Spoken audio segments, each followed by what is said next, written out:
শুভ সকাল সবাইকে আমন্ত্রণ জানাচ্ছি মিডল মিল্ক সোমবার রাঙা সকাল অনুষ্ঠানে। সুন্দর সকাল, ভালো কাটুক দিন আর জীবন হোক দীর্ঘ কর্মময়, সেই প্রত্যাশা জানিয়ে শুরু করছি আমাদের আজকের রাঙা সকাল। 2 ঘন্টা জুড়ে আয়োজন রয়েছে। পুরো রাঙা সকাল পরিবারের সঙ্গে আছি কাজী রওশনরা সাকি, আছি আমি মাসুক। শুভ সকাল আমার তরফ থেকেও। প্রিয় দর্শক, সুন্দর একটি বাড়ি সবারই স্বপ্ন, এবং সুন্দর বাড়ি করতে গেলে সবসময় নিজের মেধাকে কাজে লাগালেই হয় না, তখন বিশেষ ব্যক্তিদের সহায়তা নিতে হয়। কারণ সেই বিশেষ ব্যক্তিদের মধ্যে থাকে নান্দনিকতা এবং স্থাপত্য শিল্পের অনন্য সব জ্ঞান। আমরা সেরকম একজন অতিথি আজকে পেয়েছি, তার কাছে যাচ্ছি সাকির কাছে। তার আগে সাকি, শুভ সকাল। শুভ সকাল মাসুক, কেমন আছো? ভালো আছি, তুমি কেমন আছো? আমি সবসময় ভালো, রাঙা সকালে আরো একটু ভালো থাকি আমরা সবাই। একদমই তাই। এবং এই যে সুন্দর করে বললে ভালো, এই ভালোটাই আসলে ছড়িয়ে যাক আসলে আমাদের পুরো রাঙা সকালে। চলো দর্শককে জানাই কে আছেন আজকে।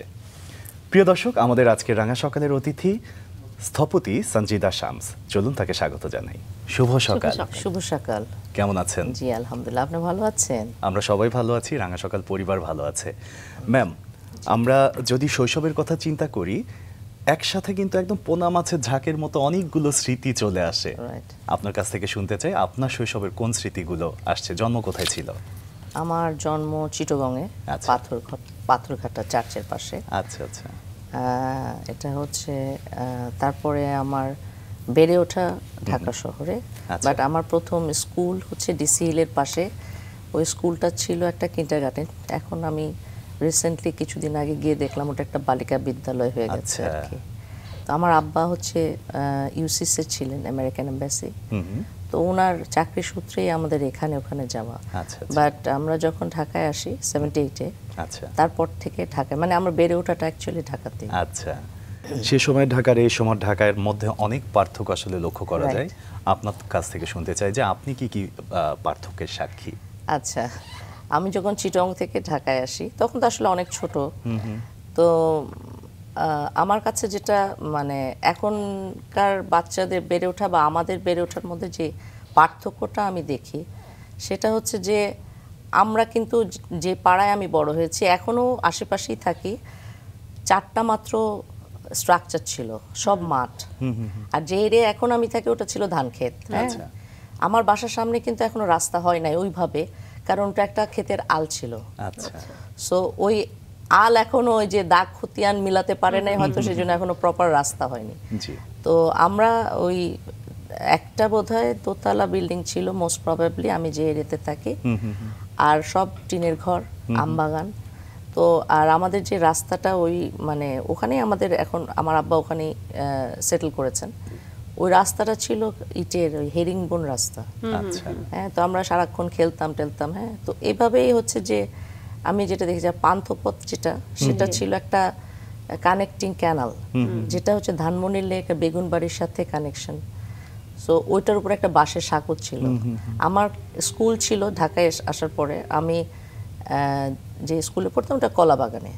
তো আমরা যে এরিয়া সেটা হচ্ছে তল্লাবাগ বলে। তো শুক্রাবাদের কানেকশন ছিল কলাবাগানের সাথে একটা বাঁশের সাঁকো দিয়ে। তো আমরা বাঁশের সাঁকো দিয়েই পান্থপথ পার হতাম।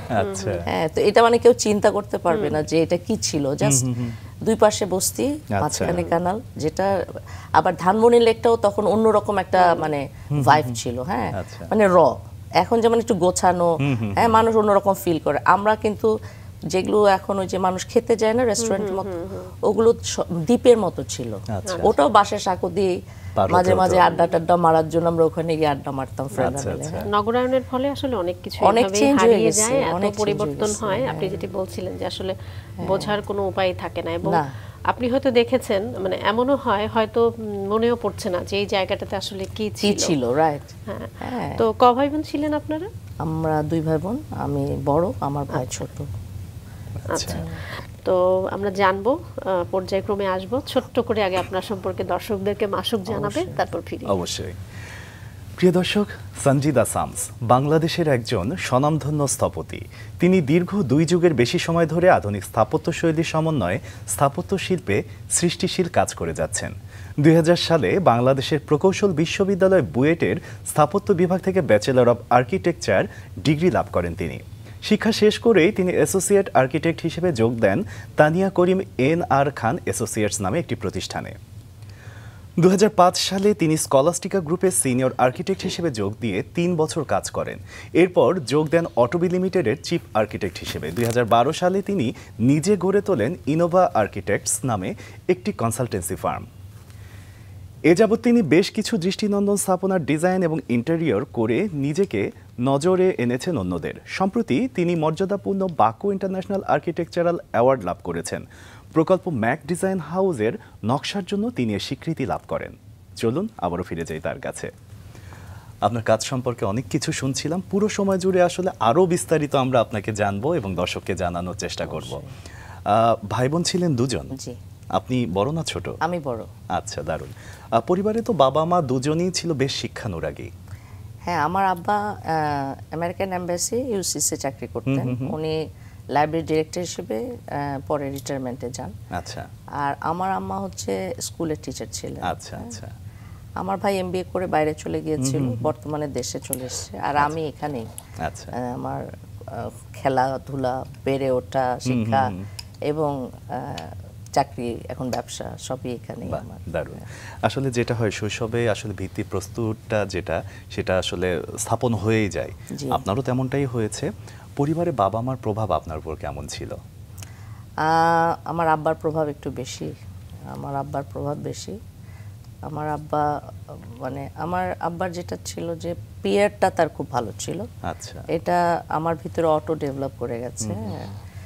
তো এটা কিন্তু আসলে আমি পার্সোনালি মনে করি যে আমি হয়তো লেখাপড়া করেছি বা আমি হয়তো চাকরি করেছি, বাট আমি যদি পেয়ারটা ঠিক না থাকে বা মানুষের সাথে কমিউনিকেশনটা যদি ল্যাকিংস থাকে, তাহলে আমি যাই হই না কেন এটা কিন্তু একদম মার খেয়ে যায়। হ্যাঁ, তো আমি এই পর্যন্ত যা করেছি আলহামদুলিল্লাহ, যেখানে এসছি অনেক কিছু হইনি, বাট যতটুকু আমার কিন্তু আমার মনে হয় যে আমার যে পিয়ারটা, আমি মানুষের সাথে যে আমি কমিউনিকেশনটা ধরে রেখেছি, আমার এটাই আসলে আমাকে এখানে এনে দিয়েছে। অবশ্যই অবশ্যই। আমি আর্কিটেক্ট হলেও মানে আমি যেটা আর্কিটেক্ট হয়ে অ্যাকচুয়ালি আমি আর্কিটেক্ট হয়েছি বলে গর্বিত ফিল করি, এবং আবার যদি আমি কখনো জন্ম নেই যেটা বলে আমি আর্কিটেক্ট হয়েই মানে থাকবো, এটা আমার মানে আমার পছন্দের একটা জায়গা। হ্যাঁ, তো আমি তারপরও বলবো, আমি ফ্যাকাল্টিতে বলেন বা আমার স্কুল বলেন, আমার কলেজ বলেন, এখনো তারা বন্ধুদের সাথে আমার আড্ডা হয়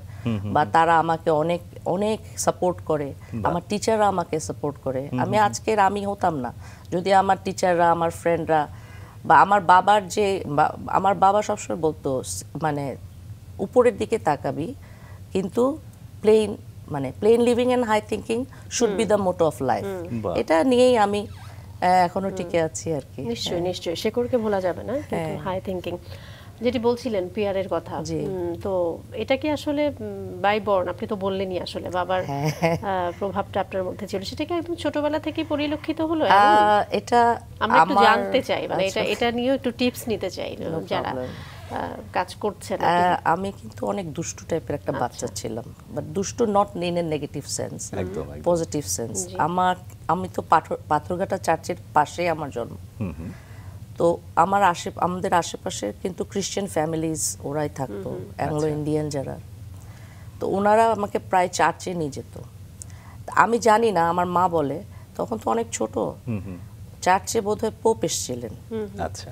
এখন পোপ হতে পারে, আমার মায়ের কথায় পোপ, কিন্তু আমার কাছে মনে হচ্ছে হয়তো বা অন্য কোনো সিনিয়র একজন পাদ্রী এসেছিলেন, উনি আমাকে চার্চ থেকে কোলে করে বাসায় নিয়ে এসেছেন। আচ্ছা। হ্যাঁ, কে এই বেবির আম্মা? আচ্ছা। হ্যাঁ, এই বেবির আম্মা মানে ওই যে সপ্রতিভ টাইপের, মানে তাহলে মানে বোঝা যাচ্ছে আমি ছোট থেকে এমন ছিলাম হয়তো। হ্যাঁ, তো ওই জিনিসটাই আস্তে আস্তে মানে ডেভেলপমেন্ট হয়েছে। আর আমার বাবার যে জিনিসটা ছিল, আমার আব্বা কিন্তু ফ্রিডম উইথ অ্যাকাউন্টেবিলিটি বিশ্বাস করতেন। আচ্ছা। রাইট, যে এন্ড অফ দ্য ডে তোমার কোথাও একটা বাধা থাকবে, বাট তোমার ফ্রিডম থাকবে, বাট এটা নেগেটিভলি নষ্ট করবা না। ঠিক আছে। আর আমার মা সবসময় বলতো যে হাতের মুঠ কখনো খুলে দিবি না। হ্যাঁ, এটা সবারই জানা উচিত। মানে আমরা যখন খুলে দিই না, সবকিছু গলে চলে যায়। আমার মেয়েকেও আমি একই শিক্ষাই দিই। আর সাধারণভাবে থাকলে, আমি যেমন এখন ব্যবসা করি, আমি কিন্তু একটা লেবারের সাথে মাটিতে বসেও চা খাই, আবার একজন এমডি, চেয়ারম্যান বা একজন ওনারের সাথে কিন্তু তাদের সাথে সেভাবেই যাই। এটা না হলে ব্যবসাও করা যায় না। তাহলে অনেকে ব্যবসা করতে যে মার খেয়ে যায়, কারণ হচ্ছে এই একটা জিনিস যে আমি ও লো লেভেলের, ও মাটিতে বসবো, ওর সাথে আমার তো ওর সাথে হেসে কথা বলতে হবে। মানে ও যে জিনিসটা হয়তো বা একটা জিনিস করছে, ওই জিনিসটাকে আমার একদম কাছ থেকে যদি জানতে হয়, ওটা ডেপথে ঢুকতে হয়, তাহলে ওর সাথে আমার মিশতে হবে। আমি যদি ওকে ও না না না, তাহলে তো আসলে হবে না। এটা আসলে একজন লিডারের খুব বড় গুণ, এবং এটা আসলে আপনার মাঝে আছে জন্যই আপনি আজকে সফল। আমরা শৈশবে আরো কিছুক্ষণ থাকতে চাই। আপনার স্কুল জীবন কেমন ছিল, কোথায় ছিল? আমার স্কুল তো ছোটবেলায়, আমার স্কুলটার নাম ছিল মোস্ট প্রবাবলি পাহাড়িকা কিন্ডারগার্টেন।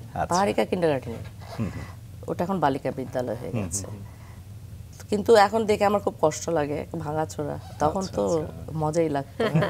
আর পাহাড়ের পাশে তো একটু হিলি টাইপের, হ্যাঁ, দৌড়াতাম। বাট ওখানে বেশি দিন পড়া হয় নাই। আমি নার্সারি থেকে আমাকে অটো প্রমোশন দিয়ে 7 দিন পড়েছিলাম। অটো প্রমোশন দিয়ে কেজি 1-এ, কারণ আম্মা পড়াতো। কেজি ওয়ানে বোধহয় 1 বছর পরে আমরা ঢাকায় চলে আসি। আচ্ছা। তারপরে আমার ক্লাস 2-তে ভর্তি করা হয়। আমার ওটাও একটা কিন্ডারগার্টেন। সেটা তো ঢাকাতে? ঢাকাতে, কলাবাগানে। আচ্ছা। Lake circus. আচ্ছা আচ্ছা। তারপরে ওখানে ওই ফ্রেন্ডরাও কিন্তু এখনো আমার ফ্রেন্ড, মানে ওই 2-3 বাচ্চারাও এখন আমার ফ্রেন্ড। তারপরে ওখান থেকে আবার ক্লাস 5-এ আমি অগ্রণী বালিকা বিদ্যালয়ে চলে যাই। ওখানে ম্যাট্রিক দেই। তারপরে ইউনিভার্সিটি ল্যাবরেটরি কলেজ। তারপরে হচ্ছে আমরা স্কুল সম্পর্কে যতটা জেনেছি যে আপনি স্কুল জীবনের সাংস্কৃতিক পরিমণ্ডলে বেশ পদচারণা করতেন। গান গাওয়াটা আপনার ভীষণ পছন্দের একটা কাজ। গান আমি শুনি, অনেক শুনি। কারণ আমাদের সকাল, মানে যেটা হতো আপনার রাঙা সকাল, যেমন আমাদের বাসাও একটা সুন্দর সকাল হতো। হ্যাঁ, তখন তো ধরেন ওই যে কি বলে এটাকে, টেপ রেকর্ডার উইথ রেডিও। জি জি। এটা আব্বা সকালে অফিসে যাওয়ার সময় এই নীলমণিহার তোমায় দিয়ে গেলাম, এই গানটা সকালবেলা বাজতো। এটা শুনে শুনে ঘুম ভাঙতো। এখনো কিন্তু ওই গানটা আমার খুব ভালো একটা পছন্দের গান। তো ওই আব্বার কাছ থেকে তারপরে গজল শুনতেন আব্বা অনেক, মেহেদি হাসান, জগজিৎ সিং, হ্যাঁ, বারে গোলাম আলী, ওনাদের গজল, এগুলো আমাদের বাসা আব্বা শুনতো। আচ্ছা। তো যার ফলে ওই জিনিসটা মানে হ্যাঁ শুনে শুনে একটা ভালো লাগা। শৈশবটা তো আসলে প্রত্যেকের জীবনে ভীষণ রকম গুরুত্বপূর্ণ। আপনি যেটি বলছিলেন যে সুন্দর একটা সকাল হতো, আমার ভাবতেই ভালো লাগছিল। এখনকার সময় আসলে এটা খুব একটা সম্ভব হয় কি না বাচ্চাদের, মানে এই অর্থে বলছি, এখন তো আসলে সকাল হলেই বাবা মার একটা ছোটাছুটি শুরু হয়ে যায়। সেই সুন্দর শৈশব এখনকার বাচ্চারা পায় না বললেই চলে, যেটি আপনারা পেয়েছেন। তো বাবা গাজল শুনতেন, গান শুনতেন, এই বিষয়গুলো তো নিশ্চয়ই কোনো না কোনোভাবে প্রভাব ফেলেছে আপনার এই জীবনেও, নিশ্চয়ই আপনার কর্মের ক্ষেত্রেও আমি বলবো কোনো না কোনো ভাবে প্রভাব রেখেছে। তো নিজের কখনো মনে হতো যে নিজে গান করব বা নিজে এই শিল্পটার সঙ্গে যুক্ত হই? হ্যাঁ, এরকম ইচ্ছা ছিল কিন্তু হয়নি। আচ্ছা। হয়নি বিকজ আমি আসলে যেটা বলি, আব্বার একটা প্রভাব আছে, মায়েরও আছে, কিন্তু আমি বলবো যে আমি আসলে হয়তো ওই সময়ের ব্যাপার, আমি আসলে সেলফ মেড। হ্যাঁ, তো নিজের মানে পড়াশোনা এটাকে ঠিক রাখা, এবং মনে করেন যে হয় না যে নিজেকে গুছিয়ে চলা। আমি খেলাধুলাটা প্রচন্ড করতাম, কিন্তু ওই গানের জন্য যে একটা হারমোনিয়াম কিনে দেওয়া বা আব্বারা অতটা ইয়ে করে নাই, আর আমিও মানে ওইভাবে দেখা গেছে যে আমিও মানে কখনো বলা হয়নি, না বলা হয় নাই আসলে, বলা হয়নি সত্যি কথা, যেটা আমার চাই, এই চাওয়াটা আমি কখনো চাইতে পারিনি। মানে মনে সুপ্ত ইচ্ছা ছিল এটা। হ্যাঁ, কিন্তু চাওয়াটা চাইতে পারিনি কেন, আমি সবসময় মনে হতো যে ওনারা তো করছেনই, আর কত, হ্যাঁ এরকম। বাট আমি কিন্তু নাট্য সংগঠনে ইন্টারমিডিয়েটের পরে জড়িয়েছিলাম, বাট ফ্যাকাল্টি যখন ক্লাস শুরু হয়ে যায় পরে আর, কারণ আমাদের ক্লাস শুরু হয়েছিল 3 বছর পরে। আচ্ছা, মানে আমরা তো পরীক্ষা দেওয়ার পরে বসেছিলাম। আচ্ছা, ইন্টারমিডিয়েটের কথা বলছিলেন ম্যাম, কোথায়, কোন কলেজে পড়লেন? University laboratory college. আচ্ছা, সে সময়ের কোনো স্মৃতি মনে পড়ে এখন? হ্যাঁ, অনেক স্মৃতি, অনেক স্মৃতি। সবচেয়ে বেশি যে স্মৃতি মনে পড়ছে সেটা? সবচেয়ে বড় স্মৃতি যেটা, এটা তো বলা উচিত হবে না, তারপরেও বলি, সেটা হচ্ছে যে আমি কিন্তু খুব ফাঁকিবাজ পড়ালেখায়। কেমন করে বুয়েটে এসেছি আমি জানি না, এটা হয়তো আমার ভিতরের একটা ইয়ে ছিল, চাওয়া ছিল, অনেস্ট যেটা চাওয়া।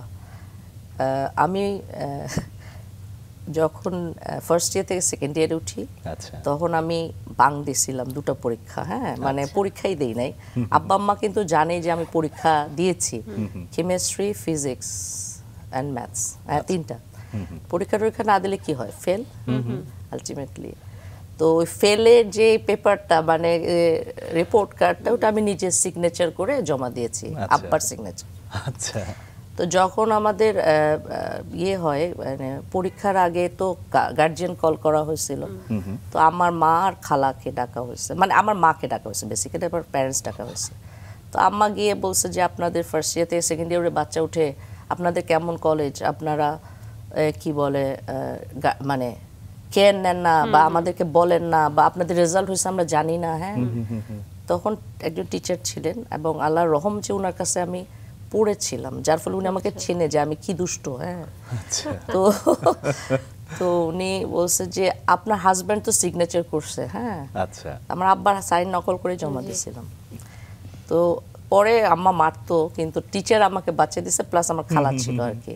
তো স্যার বলছে যে তুই এটা কিভাবে করতে পারলি। হ্যাঁ, তো কিন্তু দেখেন আমি বলি যেটা একটা ইউনিভার্সিটি, একটা ইনস্টিটিউট একটা বাচ্চার উপরে যে কি পরিমাণ একটা পজিটিভ ভাইব দেয়, উনি কিন্তু ইচ্ছা করলে এক্সপেল করতে পারতো আমাকে, কিন্তু উনি কিন্তু আমাকে এগিয়ে দিল, যার ফলে কি আমার জীবন তো থামে নাই।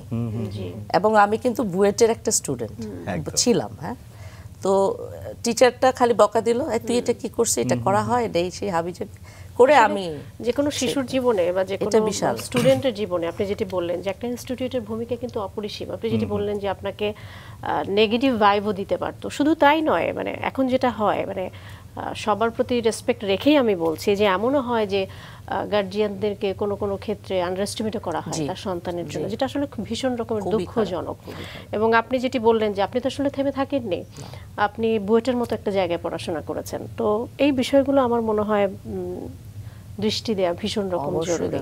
আমি তো মনে করি এটা মাস্ট, মানে আমরা যে সবসময় নেগেটিভ জিনিসটাকেই দেখি, মানে এবং একটা টিচার, আমাদের সময় টিচাররা কিন্তু অন্যরকম।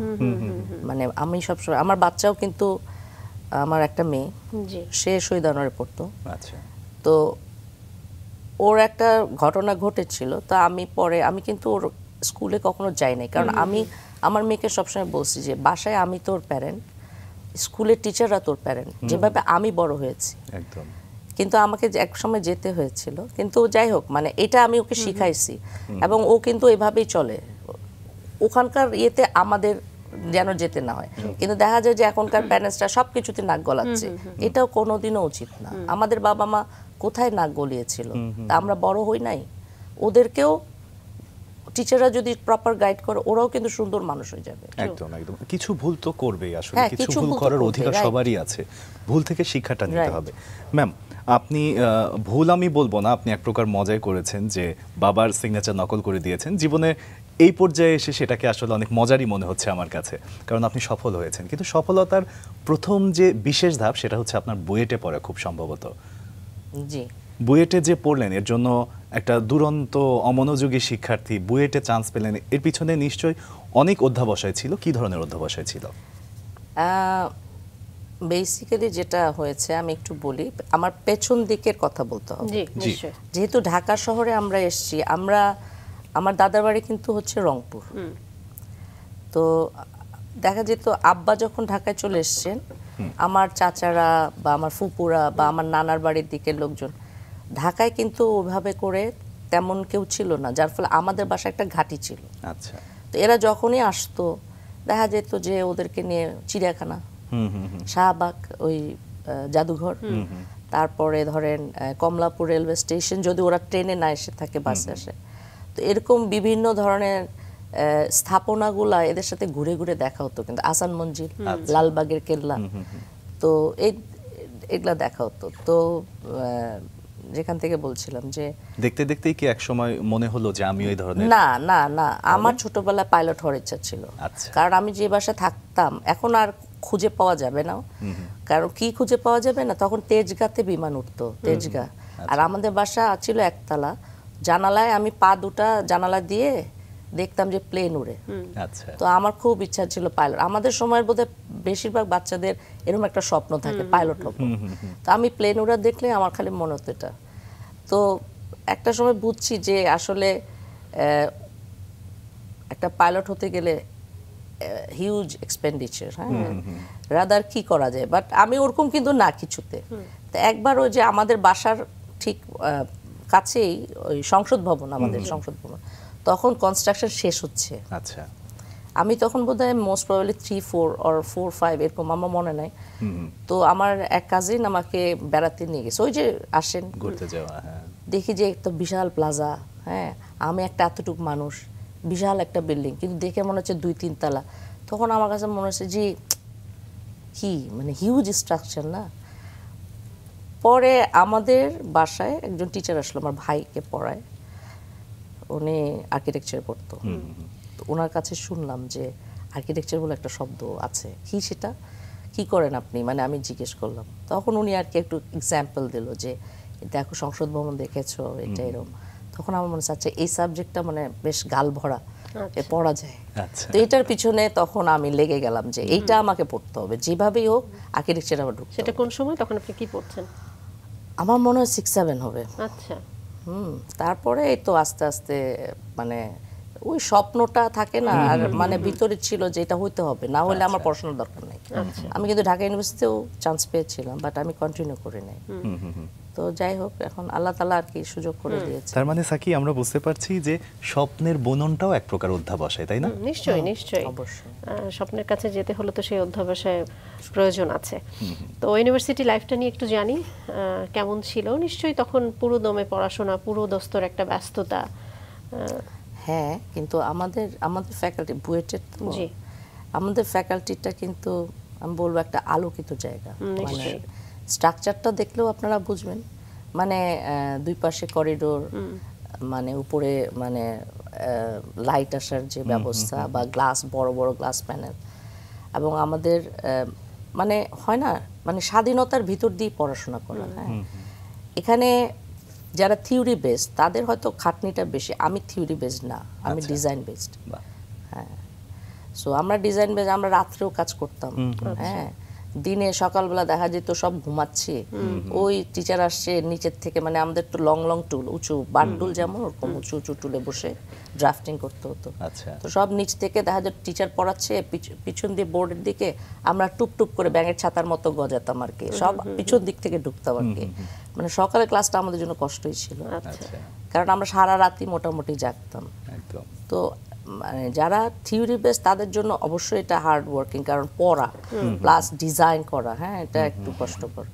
বাট আমি হচ্ছে যে মানে থিওরিগুলো পাশ করে যাওয়া মানুষ, ডিজাইনটাকে এমফাসিস দিয়েছিলাম। আচ্ছা, মানে ডিজাইনের দিকে আপনার একটা ঝোঁক ছিল। এই যে ডিজাইনের দিকে ঝোঁক, সেটাও তো নিশ্চয়ই কোনো একটা কারণে আপনার মধ্যে ভালো লাগাটা তৈরি হয়েছিল বিধায়, তাই না? সাবজেক্ট তো ছিলই, কিন্তু আলাদা করে তো সাবজেক্টের প্রতি একটা ভালো লাগা লাগে। তো সেক্ষেত্রে কি কোনো শিক্ষকের প্রভাব ছিল যে যার পড়ানো বা যার লেকচার শুনে আপনার অনেক বেশি উৎসাহ জেগেছিল? পড়ানো তো আমাদের ওয়ারেস স্যার ছিলেন, আপনারা নাম শুনেছেন। তারপরে আমাদের ফয়েজ স্যার ছিলেন, মোস্তফা খালিদ পলাশ স্যার ছিলেন, এখনও ওনারা আমার জীবনে প্রভাব বিস্তার। নিজাম স্যার ছিলেন, আচ্ছা, তারপরে খায়রুল আনাম স্যার ছিলেন, তারপরে ফারুক স্যার ছিলেন, আচ্ছা। তারপরে দীপ্তি ম্যাডাম ছিলেন। মানে টিচাররা তো অবশ্যই একটা বিশাল, মানে আমাদের সময় যেসব টিচার ছিলেন আমি বলবো এখনো নিশ্চয়ই তাই, এখন তো আর আমরা পড়ছি না সুতরাং বলতে পারবো না। হ্যাঁ, ওনাদের এক একজনের তো এক একটা, তবে শাহেদা ম্যাডাম ছিলেন, খালেদা রশিদ ম্যাডাম ছিলেন, একজনের নাম বললে হয় না, সবার নামে বলা উচিত, তো অনেকে চলে গেছেন। হ্যাঁ, তো ওনাদের হয় না, মানে আমরা কিন্তু ওই যে আবার বললাম ফ্রিডম উইথ অ্যাকাউন্টেবিলিটি, আমাদের ডিজাইনটা তো জমা দিয়ে পাস করতে হবে, কিন্তু আমরা আমাদের মতো স্বাধীন। মানে এমন না যে বেদে ধরে হ্যাঁ এটা, বাট একটা টাইম লিমিট তো ছিল যে এই টাইমের মধ্যে শেষ করতে হবে। কিন্তু আমাদের সময়টা হয়েছে কি, আমাদের সময় সেশন জ্যাম এত বেশি ছিল, আমরা অনেক সময় নিয়ে পাস করেছি। এটা আমাদের, এটা একটা নেগেটিভ সাইড। এছাড়া আমরা ভালো ছিলাম। প্লাস আমাদের ইন্ডিয়া ট্যুরের একটা বিষয় আছে, আমরা থার্ড ইয়ারে পড়ালে একটা মানে বাচ্চাদেরকে পড়াতাম, ভর্তি পরীক্ষা যারা কোচিং আর কি, তো ওখান থেকে একটা পয়সা আসতো, ওই পয়সাটা দিয়ে আমরা ক্লাসমেটরা সবাই ইন্ডিয়া ট্যুরে যেতাম। বাহ, চমৎকার। আমি একটু জানতে চাই যে প্রথম কর্মজীবনটা কি শুরু হলো একদম বুয়েট লাইফটা পুরোপুরি শেষ করে নাকি তার আগে থেকেই? না, আমি স্টুডেন্ট লাইফেই কাজ করতাম। আচ্ছা, কারণ আমরা বলেছি যে অনেক সেশন গ্যাপ ছিল আমাদের। আমি যখন 4th ইয়ারে আমি তখনও জব করতাম। আচ্ছা, কিন্তু পাশ করার রেজাল্ট হওয়ার আগেই আমি যে একটা স্যারের নাম বলি না, ঝুমু স্যার, আমরা ঝুমু স্যার বলি, তানিয়া করিমের যে দুইজনের মধ্যে একজন, এনআর খান অ্যাসোসিয়েটস বলে।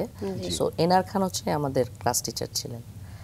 তো আমি ফোন করলাম যে স্যার আমার একটা চাকরি লাগবে। তখন পাশ করি নাই, পরীক্ষা দিয়েছি। তখন উনি বললো যে চলে আসো। তখন আমার এইভাবে প্রথম জব আর কি। এটা কত সালে ম্যাম? 2000-এ। 2000-এ? বাহ, 2000 থেকে আপনার আসলে এই জার্নিটা শুরু হয়েছে এবং এখন পর্যন্ত আপনি সফলতার সাথে এগিয়ে যাচ্ছেন।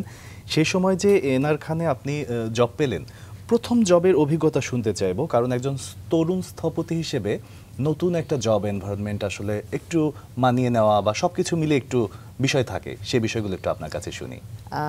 আমাদের সময় যেটা হয়েছিল যে আমরা কিন্তু তখনও কম্পিউটারে কাজ ওইভাবে করতাম না। হ্যাঁ, তো এটা শেখার চেষ্টা করা হয়েছে, পাশাপাশি জব করা হয়েছে। আচ্ছা, তো ওখানে যেটা মানে হতো, মানে যেহেতু টিচারই মানে জব দাতা, যে চাকরি দাতা, সো উনি তো স্টুডেন্টের মতোই গাইড করতেন। হ্যাঁ, এবং আমি তখন স্ট্যান্ড চার্টার্ড, কিন্তু আগে গ্রিনলেস স্ট্যান্ড চার্ট বলতো আর কি। তো ওটার ওনারা কাজ করতেন, প্লাস আরও অনেক ব্যাংক ট্যাঙ্কই বেশি করতেন। তো ওটা আমার কাছে যে আমি কিন্তু ইন্টেরিয়ার করে আসি নাই। আচ্ছা, হ্যাঁ, আমি ইন্টেরিয়ার করে আসি নাই, কিন্তু ওনাদের ওখানে আমি দেখলাম যে ইন্টেরিয়ার বলেও একটা জিনিস, আমাদের সাবজেক্ট ছিল 2 ক্রেডিটের একটা। হ্যাঁ, তো আপনার করা হয়নি?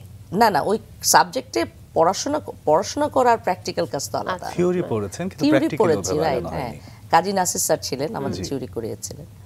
তো আমি দেখলাম যে কিভাবে মানে লাইটের কাজ কি, তারপরে ধরেন যে হ্যাঁ আমি একজন বিল্ডিং ম্যাটেরিয়াল হিসেবে আমি জানি ইট, রং, আলো এসবের একটা খেলা, কিন্তু মানে ঘরের ভেতরের যে অন্দরসজ্জা যেটাকে বলে ইন্টেরিয়র ডিজাইন, এটাও তো একটা ভাস্ট জিনিস। হ্যাঁ, এটা ওখান থেকে একটু জানা হলো আর কি। হ্যাঁ, তারপরে আমি দেশের বাইরে চলে গিয়েছিলাম, কিছুদিন ছিলাম না।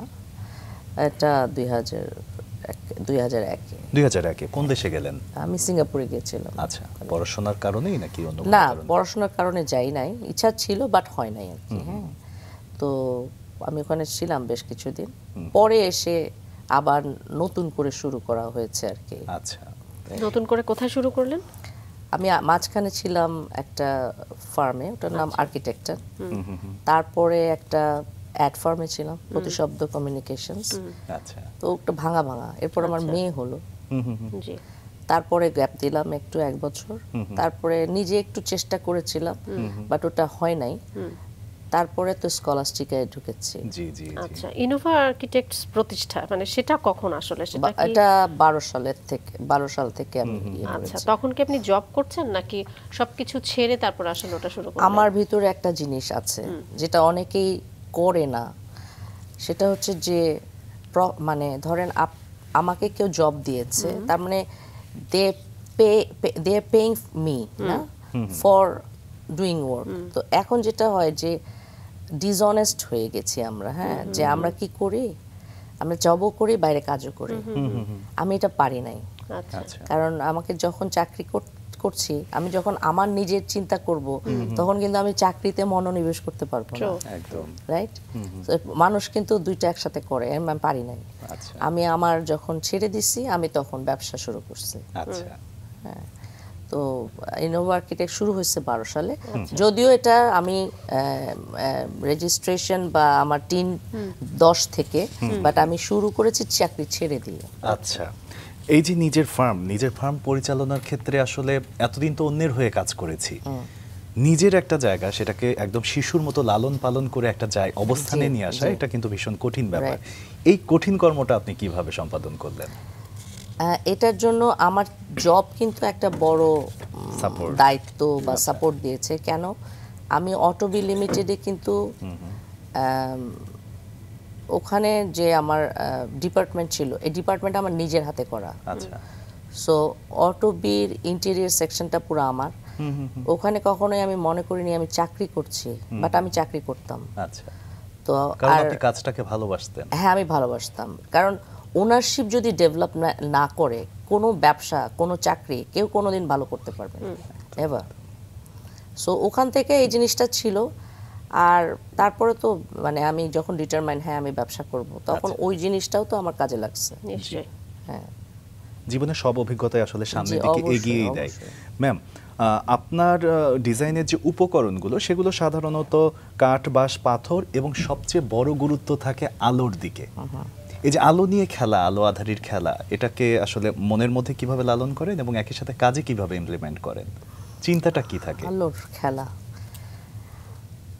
আমি কিন্তু চোখ বন্ধ করলেও একটা জায়গা দেখতে পাই, এবং আমার ধারণা মোস্ট অফ দ্য আর্কিটেক্টস এটা পারে। যদি পারে সে একজন ভালো আর্কিটেক্ট হতে পারে। হ্যাঁ, আলো, রং, হ্যাঁ, এগুলো যদি মানে আমি যখন চোখ বন্ধ করে জায়গায় হাঁটবো তখনই কিন্তু জিনিসটা বাস্তবায়িত হতে পারবে। আলোর খেলা যেটা বলছেন, এটা আলো শুধু না, আলোর সাথে রং। শুধু আলো ফেললে কিন্তু হবে না। এখন ধরেন একটা, যদি আপনি ধরেন একটা গ্রিন আলোর মধ্যে যদি একটা গ্রিন একটা শেডের মধ্যে যদি আলো ফেলেন ইয়েলো, ওটা ব্ল্যাক হয়ে যাবে। সো কালারও একটা ফ্যাক্টর, শুধু আলো ফেললে হবে না, কারণ এটা তো আর্টিফিশিয়াল লাইট, ন্যাচারাল না। একদম। সো আমার যেটা এবং আমি মনে করি আর্কিটেক্টের ম্যাক্সিমামের এটা, আর্কিটেক্ট শুধু না, যদি সৌন্দর্য বোধটা থাকে, একটা সাজলাম আমি, একটা টিপ দিলাম, আমাকে কি মানে কি টিপ দিলাম, কি পড়লাম, এই জিনিসগুলোও কিন্তু মানে এই সাজসজ্জা কিন্তু এটা এখন বাসা বাড়িতে হয়ে গেছে ইন্টেরিয়র ডিজাইন, আর যখন আমি সাজছি সেটা হচ্ছে ফ্যাশন ডিজাইন, রাইট? তো আলো বলেন, এই রং বলেন বা মেটেরিয়াল বলেন, শুধু ইট কাঠ দিয়ে তো আর হয় না, এটার মধ্যে আরো অনেক কিছু আছে। আর এখন তো অনেক মেটেরিয়াল, মানে কুলানো যায় না। হ্যাঁ, আমি তো মাঝে মাঝে চায়না যাই, হ্যাঁ, তো দেখি যে মানে মানে কি পরিমাণ জিনিস হইতে পারে। আমরা যেমন আগে কাঠই ব্যবহার করতাম, এখন আর্টিফিশিয়ালি এত সুন্দর সুন্দর জিনিস আছে, কাঠ দরকার নাই। আর কাঠের তো এখন অনেক মানে স্বল্পতা হয়ে গেছে, মানে কাঠ তো পাওয়াও যায় না ওইভাবে। সো এটাই আর কি। ম্যাম, আমরা তো ইন্টেরিয়রের কথাই শুনছি, আমরা একটু যদি স্থাপত্যের জায়গায় আসি, আমাদের এই রঙ্গরায়নের জীবনে আসলে কি আমরা প্রকৃতি নির্ভর স্থাপত্য করতে পারি? মানে আপনার জায়গা থেকে আপনি কি বলবেন? প্রকৃতি নির্ভর স্থাপত্য অবশ্যই করা যায়। আর এখন যে আমাদের কিছু ড্যাপ আসছে, তারপরে ফার এসছে, হ্যাঁ, এগুলো প্রপারলি আসলে আমরা তো কেউই ব্যবহার করি না। হ্যাঁ, ধরেন আমি একটা ডিজাইন করে দিলাম, আমার কিছুদিন আগেরও একটা প্রজেক্ট, আমি কিন্তু জায়গা ছেড়েই দিলাম, তারা তো ব্যালকনিও বার করে, হ্যাঁ, সানশেডও বের করে, সেখানে আবার রুমটাকেও ঠেলে দেয়। হ্যাঁ, তো আলটিমেটলি যেটা হয় এখন আমি দেখছি যে গাছপালা যে আশেপাশে লাগানো, এটা ডিফিকাল্ট হয়ে গেছে। রাদার আমরা যদি ছাদ বাগানটা সুন্দর করে করতে পারি, প্রপার ট্রিটমেন্ট করে, আমার মনে হয় যে গ্রিনটা মনে হয় নিচ থেকে উপরে সুন্দরই লাগবে, খারাপ লাগবে না। হ্যাঁ, কারণ আমরা তো নিচটা কন্ট্রোল করতে পারছি না। সো ছাদটাকে প্রপার ট্রিটমেন্ট করে আমরা বোধহয় সুন্দর মানে গ্রিনটাকে আনতে পারি আসলে, কিন্তু আমরা তো আসলে করি না। হ্যাঁ, এটা করা উচিত। এবং আপনার কাজের আরো একটা বৈশিষ্ট্য রয়েছে, সেটা হচ্ছে যে maximum utilization of minimum space. এটা আসলে কিভাবে সম্ভব? মানে আমি যে প্রকৃতি নির্ভর যে স্থাপত্যের কথা বলছি, সেখানে কি আসলে এটা সম্ভব?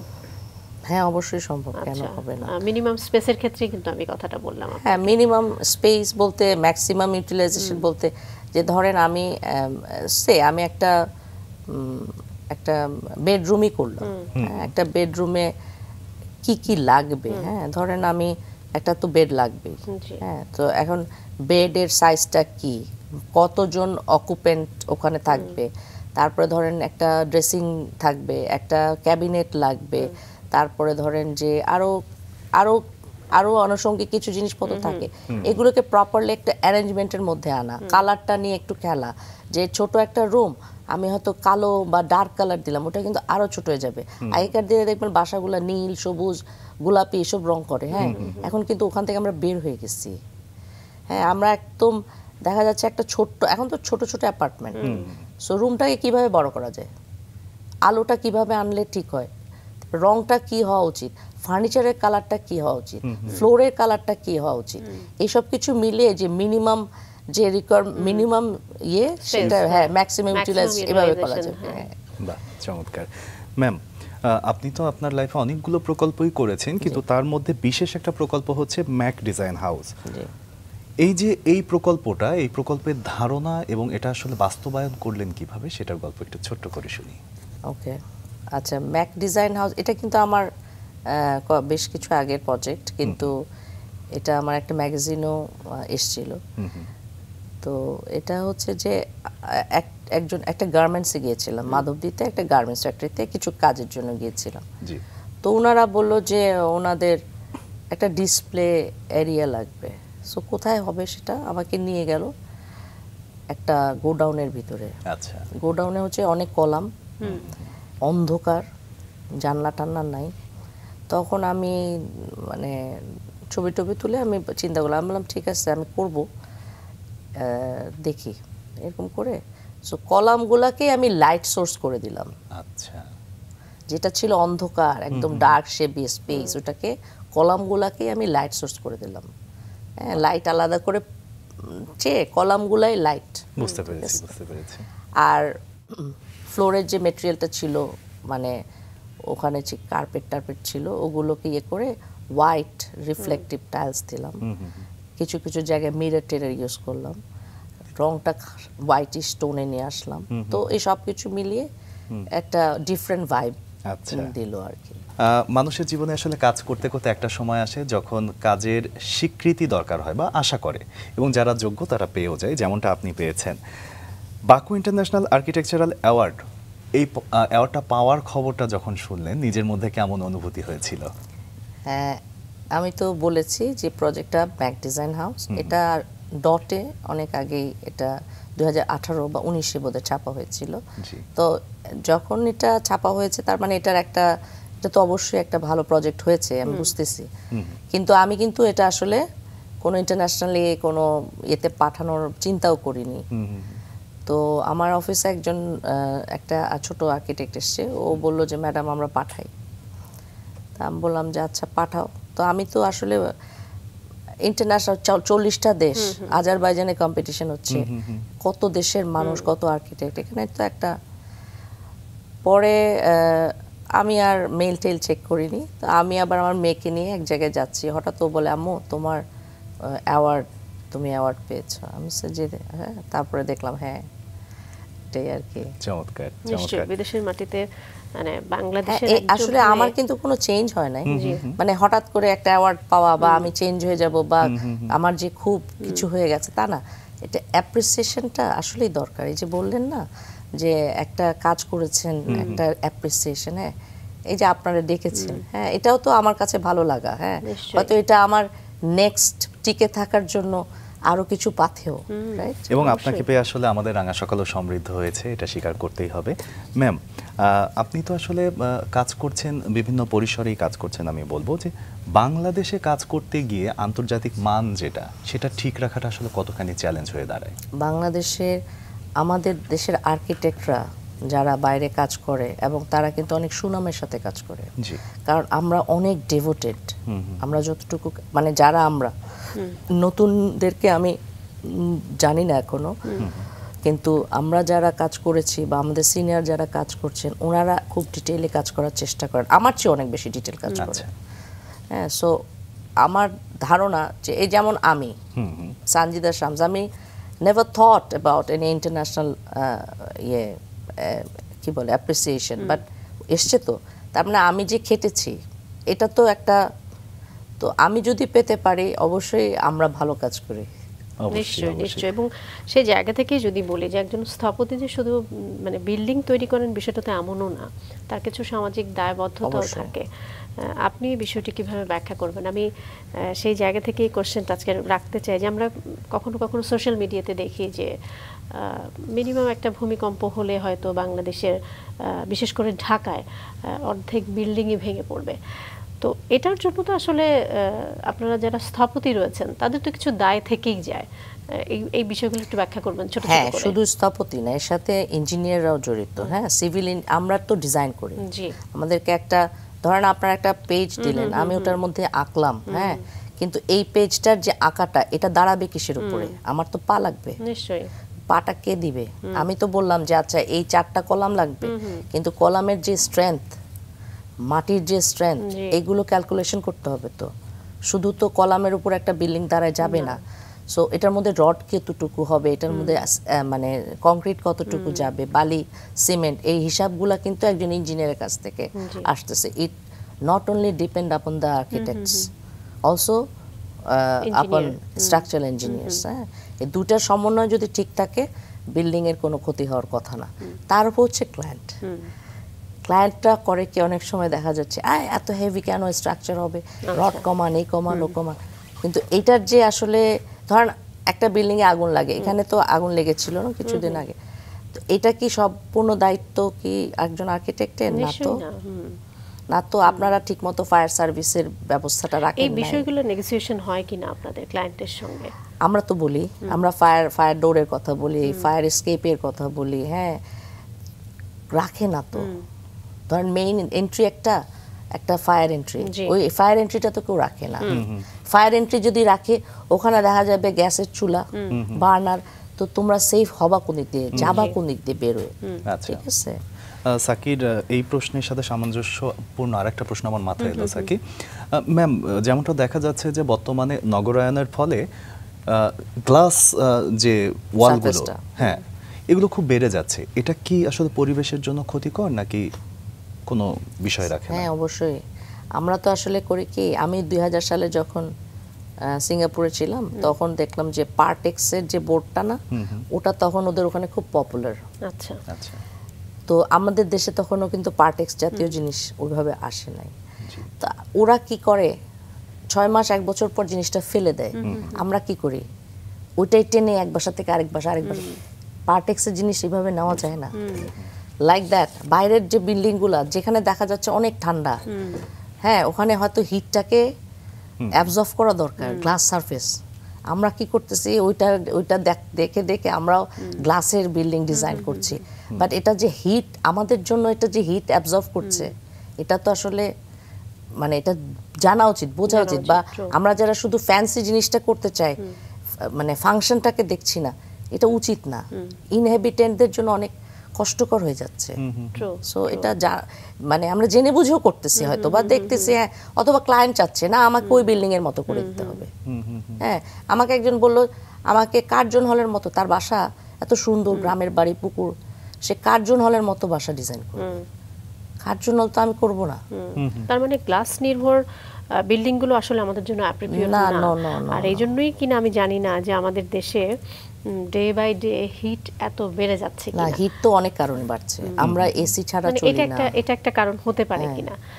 মানে আমাদের ওয়েদার, আমাদের সবকিছু মিলে আমাদের যে প্রকৃতি, আমাদের আসলে কি ধরনের বিল্ডিং বরাবরই থাকা উচিত? আমাদের আগেকার বিল্ডিং গুলো, আমি জানি না আপনারা দেখেছেন কিনা, আগেকার দোতলা বিল্ডিং গুলা ছিল লাল সিরামিক ইটের বা লাল ইটের, হ্যাঁ, সামনে খোলামেলা লন। কিন্তু আমরা তো দেখা গেছে ঢাকা শহরে যেভাবে, কিন্তু ঢাকার বাইরে যান এরকম কিন্তু না। আমরা হচ্ছে কি যে এই শহরের উপরেই সবাই চাপ সৃষ্টি করে ফেলছে। এখন কিন্তু শহর বাড়ছে, হ্যাঁ, কিন্তু আমরা দেখা যাচ্ছে এইখানেই থাকতে চাই। আমি তো গ্রামে একটা বাড়ি হইলেও করতে চাই, কিন্তু ঢাকা শহর তো ছাড়বো না। তো সবাই তো তাই চায়। আজকে আমি 2.5 ঘন্টা ধরে আসলাম, 2.5 ঘন্টা ধরে এই সিটিতে আমি থাকি কোথায়? বেশি দূরে না তো এখান থেকে। তো এই জিনিসটা আসলে আমরা যে বলে না ডিসেন্ট্রালাইজেশন করে দেওয়া, এটা যদি করতে পারা যায় তো তাহলে কিন্তু একটা সহনীয়। আপনি যেটা বলছেন শুধু গ্লাসের জন্য না, আমরা কি এসি ছাড়া থাকতে পারি? আমি তো পারি না। কিন্তু এসি তো একসময় ছিল বিলাসিতা, কারণ তখন শহরটা এত খোলামেলা। আমি বললাম না, আমি যে পাড়ায় বাস করলাম মাত্র 4টা বাসা, এখন ওখানে ঢোকা যায় না, মানে বস্তির মতো হয়ে গেছে। সময়ের পরিবর্তন এবং আধুনিক সমাজ ব্যবস্থার কারণে আসলে অনেক কিছুই পরিবর্তিত হচ্ছে। সেই পরিবর্তনের ছোঁয়াগুলো কিন্তু পরিবার, সমাজ, প্রফেশন সব জায়গাতে লেগে গেছে।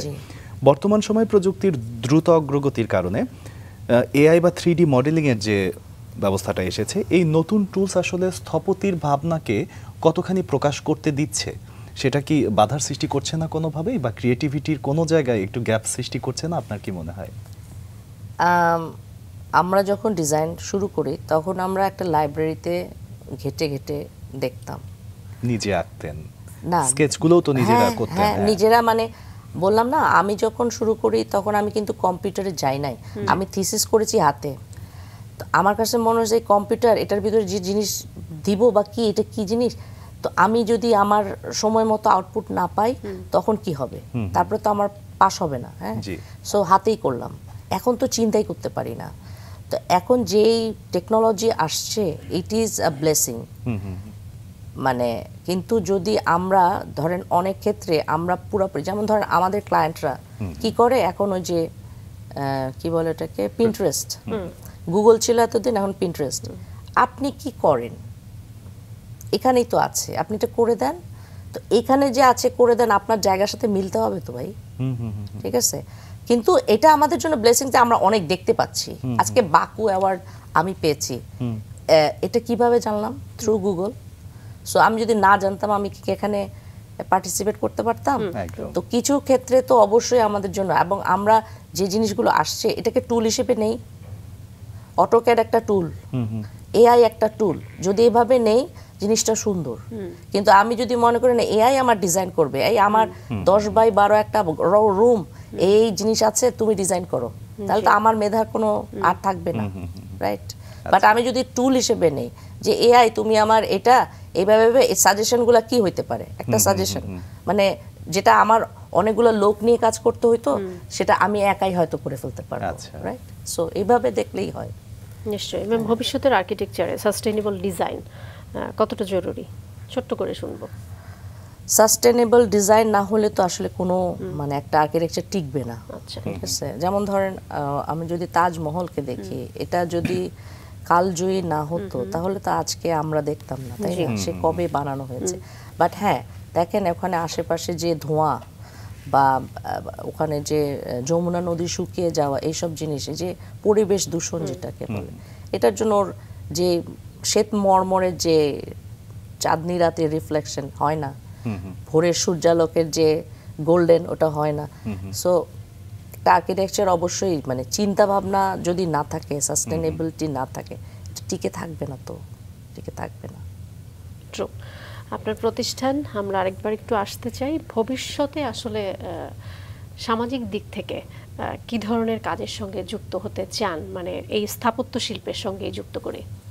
আচ্ছা, আমি জানি না সময় কতটুকু আছে, যেটা হচ্ছে যে আমি একটু হাই রাইজ বিল্ডিং অতটা করা হয় না বা করি না। হ্যাঁ, আমি ছোটবেলা থেকে দেখতাম, আমি কিন্তু অনেক ঘুরতাম আগে, হ্যাঁ, আমার আব্বার সাথে, আমার চাচার সাথে। তা আমি যেমন অনেক রেস্ট হাউস, লো প্রোফাইলের বাংলো, এইসব আমার এখন, আমি এইসব বিল্ডিংই করি, আমার ভালো লাগে। হ্যাঁ, তো আমার প্রতিষ্ঠান, আমি কিন্তু সব ধরনের আর্কিটেকচার করি। আমি মন্দিরও করি, মসজিদও করি, আমি একটা মানে অ্যাপার্টমেন্ট বিল্ডিংও করছি, আবার রিসোর্টও করছি। হ্যাঁ, তো আমার হচ্ছে যে কনফাইন না হয়ে সব দিকেই যদি একটু একটু, মানে আমরা যারা মানে কিছুটা জেনে আসছি, বা আমাদের সিনিয়ররা যারা অনেক জানেন, তাদের কাছ থেকে জেনে আমাদের কাছ থেকে যদি আমরা ছড়িয়ে দিতে পারি, তাহলে বাচ্চারাও অনেক কিছু করতে পারবে, জানতে পারবে। এবং আমি চেষ্টা করি যে আমি যাই করছি বা যেভাবে করছি, আমি এমন কিছু করে যাই যাতে নেক্সট প্রজন্ম এটা দেখে কিছু জানতে পারে, শিখতে পারে, বা ভবিষ্যতে কাজে লাগাতে পারে। চমৎকার। প্রজন্মের কথা যেহেতু চলে এলো, আপনার ব্যক্তিগত জীবনে একটু চলে আসি, যে আপনার কোনো অত্রির সাথে আসলে কিভাবে সময় কাটে? ভালোই তো সময় কাটে। আচ্ছা আচ্ছা, ঘোরাঘুরি করতে দুজন খুবই পছন্দ করেন। খুব ঘোরাঘুরি করি। ওর কি মায়ের মতো আসলে এই প্রফেশনে আসার ইচ্ছা, নাকি অন্য কোনো প্রফেশন? আমার মেয়ে বলে আমি এত কথা বলতে পারবো না, সো সে রিসার্চে চলে গেছে, মানে ও বায়োটেকনোলজিতে পড়াশোনা করে। বাহ, চমৎকার। ম্যাম, পুরোটা সময় জুড়ে আপনাকে আমরা জানলাম, দর্শককে জানানোর চেষ্টা করলাম, ভীষণ ভালো সময় কেটেছে। আপনাকে ধন্যবাদ সময় দেওয়ার জন্য। আপনাদেরকে অনেক ধন্যবাদ, এবং মাছরাঙাকে অসংখ্য ধন্যবাদ আমাকে খুঁজে ডেকে আনার জন্য, এবং আপনারা যে এতক্ষণ ধরে আমার বক বক শুনলেন, সেজন্য আপনাদেরকে অনেক ধন্যবাদ।